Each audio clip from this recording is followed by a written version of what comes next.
Hello दोस्तों, कैसे हैं आप लोग। आशा है आप लोग बहुत अच्छे होंगे। दोस्तों, मेरा नाम अमृता सिन्हा है और आप देख रहे हैं मेरा चैनल लाइफस्टाइल हमारी। ये जो वीडियो है ये नए वर्ष का 2024 का पहला वीडियो है, क्योंकि कुछ कारणवश मैं पिछले दिनों वीडियो नहीं पोस्ट कर पाई। तो ये देखिए जनवरी के महीने में मुंबई में इतनी ठंड पड़ रही है और बिल्कुल कुहासे में डूबा हुआ दिन है। सुबह सुबह का समय है 7 बजे और आज शुक्रवार का दिन है। ये देखिए मैं दिखा रही हूँ आपको।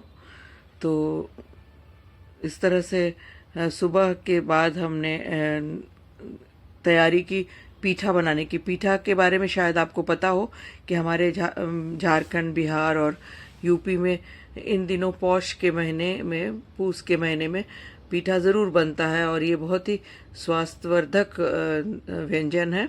इसमें आपको ज़्यादा चीज़ों की ज़रूरत नहीं होती है, बस चावल के आटे की, गुड़ और चिकना या तीसी या फ्लैक्सीड आप जिसे कहते हैं, बस इस 3 चीज़ों की ज़रूरत होती है। वैसे नमकीन पीठा भी बनता है जिसमें चने की दाल का इस्तेमाल होता है, पर यहाँ मैंने आपको जो व्यंजन दिखाया है, ये देखिए लिखा भी हुआ है कि पीठा के लिए ओनली 3 इंग्रेडिएंट्स नीडेड। तो 3 चीज़ों की ही मेन ज़रूरत होती है फ्लेक्स सीड की। तो ये अब मैं फ्लेक्स सीड या तीसी को 200-250 ग्राम्स तीसी लिया है मैंने और उसे रोस्ट कर रही हूँ बिल्कुल सूखे कढ़ाई में। इसमें कोई तेल या फिर घी कुछ भी नहीं लगता है। आप कढ़ाई चढ़ाएं और इसे बिल्कुल रोस्ट कर लें अच्छी तरह। और इसमें जब ये भुना जाता है तो इसमें एक ख़ास तरह की आवाज़ आएगी, जिससे आपको मालूम हो जाएगा कि ये भुन चुका है। भुनने के बाद इसे मिक्सी में मैंने पीस लिया है और अब तैयारी कर रही हूँ पीठा बनाने की। तो ये देखिए, ये जो गणपति के समय जो चावल, मोदक के लिए जो चावल मैंने लाया था वो कुछ बचा हुआ था, उसी का इस्तेमाल कर रही हूँ। हालांकि नए चावल का इस्तेमाल होता है, चावल के आटे का, पर मेरे पास ये चावल का आटा था तो मैंने सोचा इसे ही इस्तेमाल कर लूँ। तो 2 कप चावल के आटे में 2 कप पानी की ज़रूरत होती है। तो 2 कप चावल का आटा मैंने एक बर्तन में डालकर रख लिया है और अब भगोने में 2 कप पानी चढ़ा दूंगी और उसे गर्म कर लूँगी अच्छी तरह से। जब गर्म हो जाएगा पानी तो उसके बाद फिर उसमें और इंग्रेडिएंट्स डालना है। यहाँ पर मैं दिखा रही हूँ आपको जैगरी, गुड़ और सब चावल का आटा सब तैयार है और ये पानी गर्म हो रहा है। पानी के गर्म होते ही 1 टीस्पून घी और 1 चुटकी नमक, ये देखिए अभी मैं इसमें 1 चुटकी नमक डालूंगी। तो बस ये इतना ही डालना है और ये पानी अच्छी तरह जो खौल जाएगा तो इसे ऑफ़ कर देना है।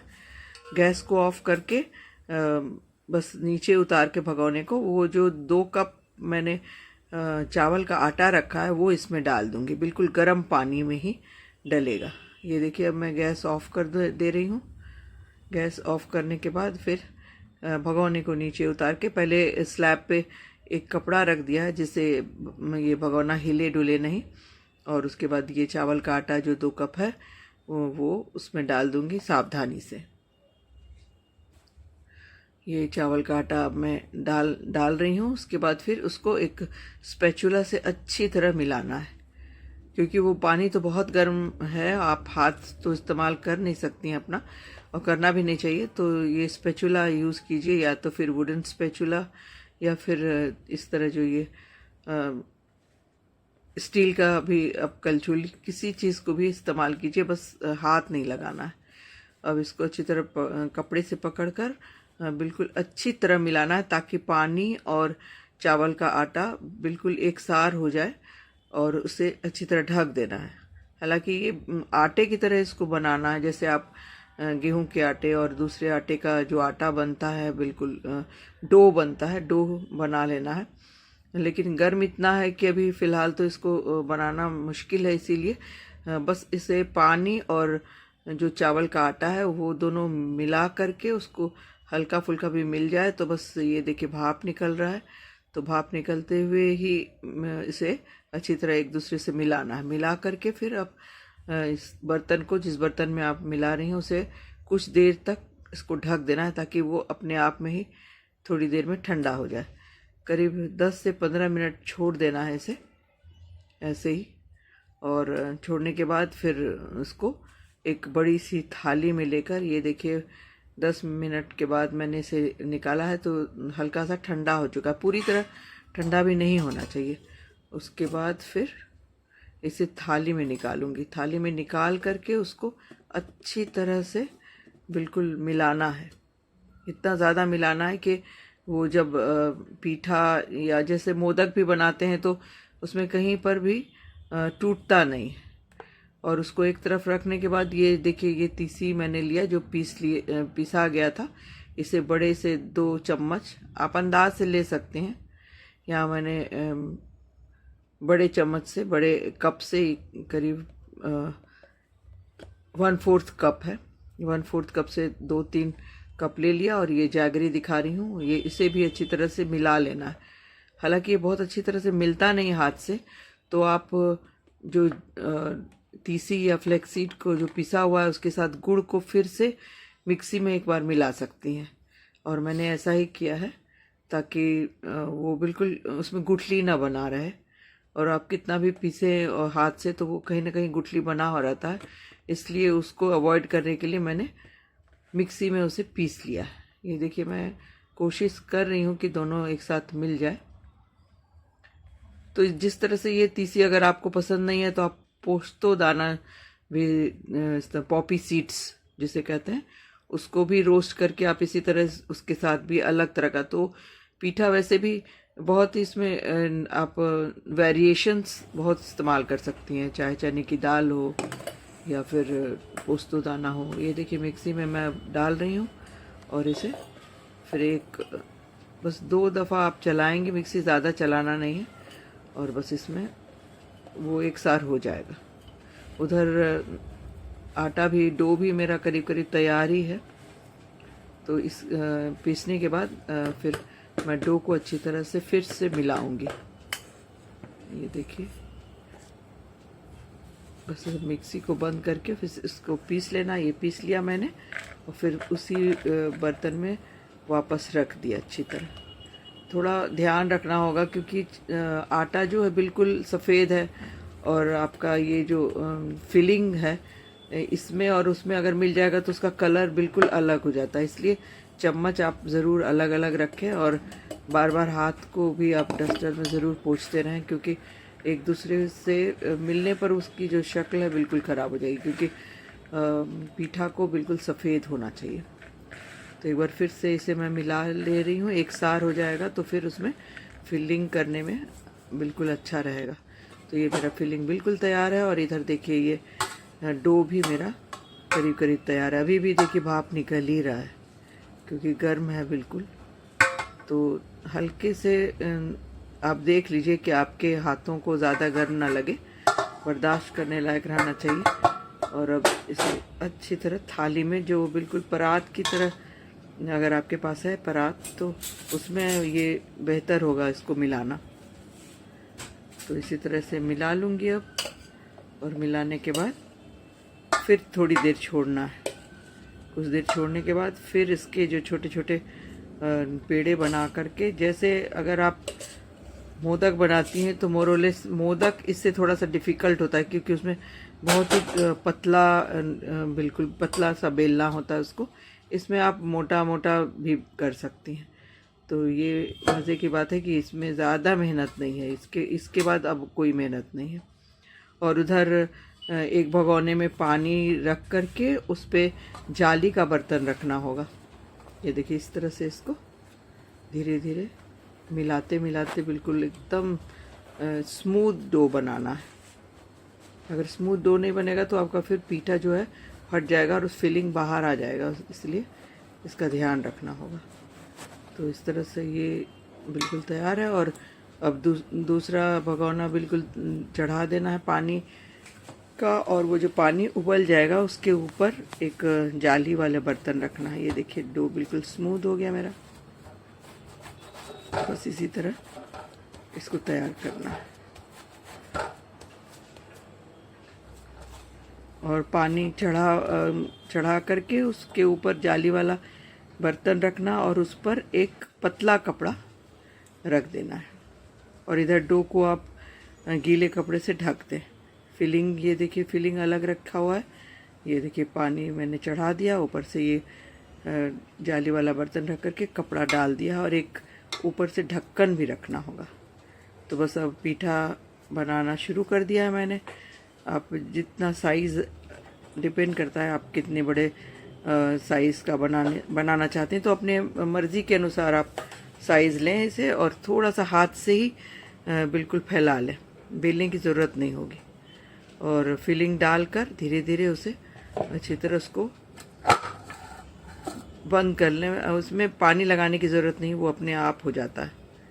हल्का फुल्का अपने मन का वो उसमें आप अपने क्रिएटिविटी दिखा सकती हैं। किसी और शेप्स डिपेंड करता है, कुछ जिस भी शेप का आपको बनाना है उस तरह से बना करके फिर उसी ये कपड़े जो उबलते हुए पानी के ऊपर रख देना है और उसको ढक देना है। ढकने के बाद ये करीब करीब 10 से 15 मिनट अच्छी तरह से ये भाप में पकेगा। ये देखिए पक रहा है, मैंने रख दिया है ऑलरेडी, 3-4 बन रहा है। ये देखिए, ये इसे कहते हैं पीठा। करीब 5 पीठे इसमें आ जा रहे हैं क्योंकि छोटा बर्तन है, बहुत बड़ा नहीं है। अब इसे ढक्कन से ढक देना है और इसे 10-15 मिनट बिल्कुल ऐसे ही छोड़ देना है ताकि भाप से वो खूब अच्छी तरह पक जाए। और बस पकने के बाद पीठा तैयार हो जाएगा। ये देखिए बीच बीच में मैं इसे चेक कर रही हूँ। तो ये करीब करीब तैयार ही है।